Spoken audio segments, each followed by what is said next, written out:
Berwirausaha dengan modal dengkul. Salah satu cara untuk memulai berwirausaha yang sering dilakukan oleh banyak kalangan adalah merintis sebuah usaha dari nol. Mereka berwirausaha dari nol dengan mengandalkan kesabaran dan ketelatenan. Mereka bisa berhasil dan sukses dengan proses yang tidak sebentar, membutuhkan waktu yang agak lama, dan mereka memulai dari modal pas-pasan, yaitu modal dengkul. Cara berwirausaha dengan modal dengkul. 1. Menggunakan akad mudharabah dengan cara mencari pemodal dan bagi hasil dan rugi. 2. Menggunakan akad salam dengan cara mencari customer yang mau membayar pesanan di muka.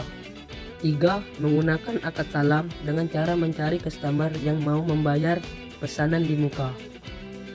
Adapun cara untuk memulai usaha dengan modal dengkul bisa dengan cara pertama, akad mudharabah, yaitu Anda mencari seseorang pemodal yang ingin menginvestasikan uang Anda untuk memodali seseorang dalam berwirausaha. Keuntungan berdasarkan kesepakatan. Keuntungan dibagi berdua, akan tetapi apabila ada kerugian, maka rugi ditanggung pemilik modal. Kedua, berbisnis dengan akad salam, pemesanan barang.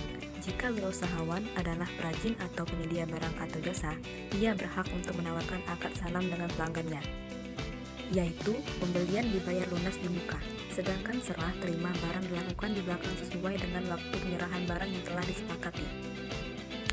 Ketiga, utang dengan ran atau gadai, yaitu membeli suatu barang dengan cara berutang. Akan tetapi, penjual menggadaikan suatu barang untuk jaminan dengan masa tenggang pembayaran yang disepakati sebelumnya. Selanjutnya, beberapa hal yang harus diperhatikan ketika seseorang memilih sebagai pekerja dan berwirausaha. Yang pertama, jika bisa memilih, pastikan seseorang memilih pekerjaan yang sesuai dengan kompetensinya dan latar belakang pendidikannya. Yang kedua, ketika mendapatkan gaji pertama, sebaiknya langsung membuat rencana pengelolaan keuangan di skala kecil untuk gaji yang ada. Yang ketiga, menggunakan tabungan terpisah untuk rekening, dana persiapan investasi dan usaha dan rekening lainnya. Untuk tabungan merupakan hal yang baik. Hal ini dilakukan untuk mendisiplinkan diri. Yang keempat, gunakan waktu libur, hari Sabtu dan Minggu secara efektif untuk menjalankan aktivitas bisnis. Selanjutnya, modal wirausahawan. Apabila masih di tahapan awal, maka wirausahawan pemula jangan mencoba untuk mengambil pendanaan dari eksternal, misalnya dari perbankan syariah. Apabila usaha telah berjalan dengan baik, sistem operasional keuangan juga baik, maka untuk mengembangkan usaha bisa meminjam dan eksternal, misalnya dari bank syariah, dengan syarat harus diperhitungkan dengan matang. Berikut ini adalah sumber-sumber permodalan menurut Zimmer dan Scarborough tahun 2003. Yang pertama, tabungan pribadi atau personal saving. Yang kedua, teman atau anggota keluarga. Yang ketiga, mitra atau partners. Yang keempat, modal ventura korporasi. Yang kelima, perusahaan modal ventura. Yang keenam, malaikat penolong atau angels. Yang ketujuh, penjualan saham ke publik. Selanjutnya, pembiayaan usaha menurut syariah. Maksud dari pembiayaan syariah adalah pendanaan yang dilakukan oleh lembaga pembiayaan seperti lembaga keuangan syariah ataupun perbankan syariah kepada nasabah untuk mendukung investasi ataupun usaha yang telah direncanakan. Tugas pokok perbankan syariah adalah memberikan pembiayaan berupa dana untuk memenuhi kebutuhan beberapa pihak yang membutuhkan dana tersebut. Prinsip-prinsip keuangan dan pembiayaan syariah. 1. Keyakinan pada tuntunan ilahi. 2. Tidak ada bunga. 3. Tidak ada investasi haram. 4.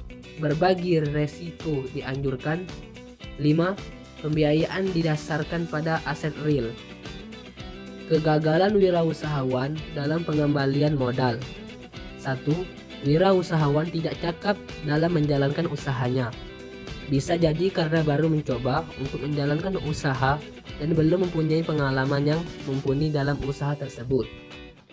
2. Wirausahawan mempunyai usaha yang sangat diminati oleh masyarakat, tetapi tidak mempunyai start operasional sistem yang baik. 3. Usahawan tidak mempunyai laporan keuangan yang baik, sehingga tidak mengetahui profit usahanya secara jelas. 4. Wirausahawan tidak mempergunakan dana pinjaman yang ada, sesuai dengan kesepakatan di awal. 5. Wirausahawan tidak merencanakan usahanya secara matang. 6. Wirausahawan tidak bisa memprediksi bahwa ada perubahan pasar sehingga memengaruhi daya beli masyarakat. 7.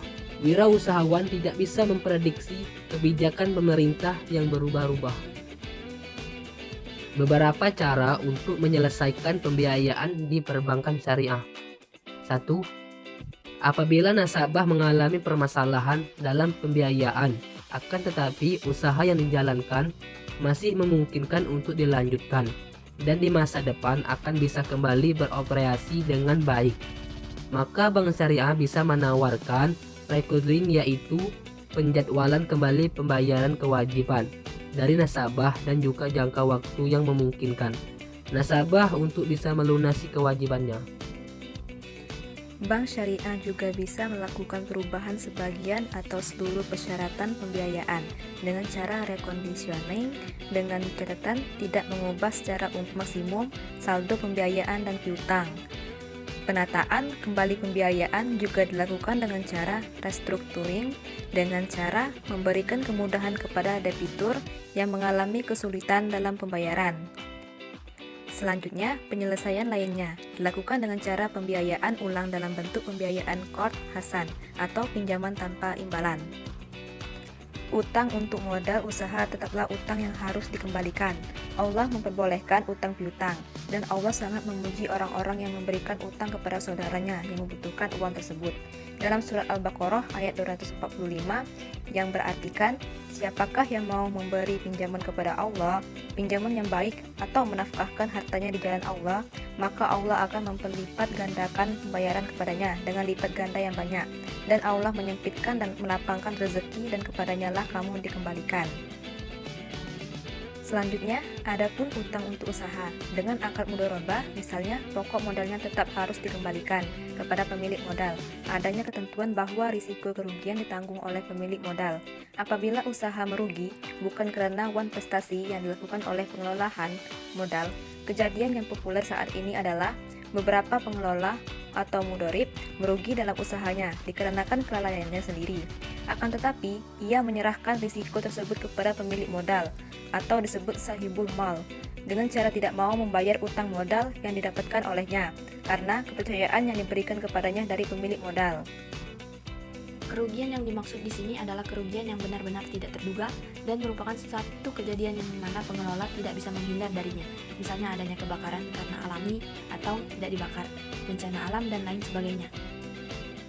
Berikut beberapa hadis yang membahas tentang utang.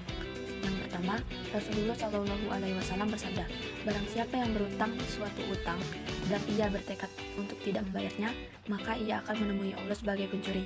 Hadis riwayat Ibnu Majah dan Ahmad bin Hanbal dari Suhaib bin Al-Khair. Kedua, Rasulullah Shallallahu Alaihi Wasallam bersabda, akan diampuni orang yang mati syahid semua dosanya kecuali utangnya. Hadis riwayat Muslim dari Abdullah bin Amr bin Ash. Yang ketiga, Rasulullah Shallallahu Alaihi Wasallam bersabda, sesungguhnya seorang apabila berutang maka dia sering berkata lantas berdusta dan berjanji lantas mengingkari. Hadis riwayat Bukhari. Yang keempat, Rasulullah Shallallahu Alaihi Wasallam bersabda, barang siapa yang mengambil harta orang lain, yaitu berutang dengan tujuan untuk membayarnya atau mengembalikannya, maka Allah akan tunaikan untuknya.